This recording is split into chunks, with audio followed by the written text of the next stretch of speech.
পিতাকে ধন্যবাদ, প্রভু যিশুকে ধন্যবাদ করি।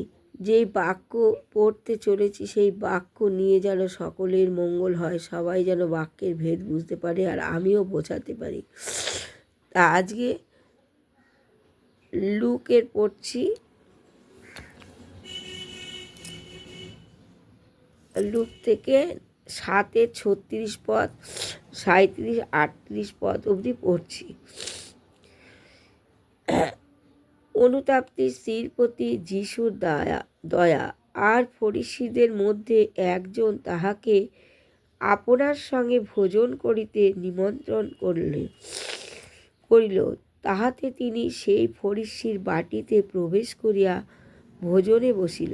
আর দেখো, সেই নগরে এক পাপিষ্ঠ স্ত্রীলোক ছিল। সে যখন জানিতে পারিল তিনি সেই ফরিসীর বাটিতে ভোজনে বসিয়াছে, তখন একটি শ্বেত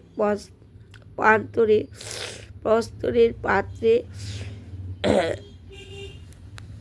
সুগন্ধি তৈল লইয়া আসিল এবং পশ্চাতের দিকে তাহার চরণের নিকটে দাঁড়াইয়া রোদন করিতে করিতে চোখের জল তাহার চরণ ভিজাইতে লাগিল এবং আপনার মাথার চুল দিয়া তাহা মুছাইয়া দিল।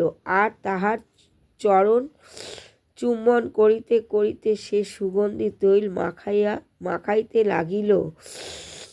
আমেন। এর অর্থ হলো,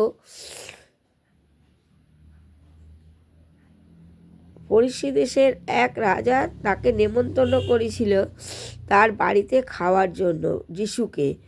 তখন যিশু সেই ফরিসীর বাড়িতে প্রবেশ করে সেখানে ভোজন করতে বসেছিল। আর একজন পাপিষ্ঠ মানে স্বেচ্ছাচারী মহিলা ছিলেন। তিনি সেখানে খবর পেলেন যে আজকে ওই বাড়িতে যিশু আসবেন।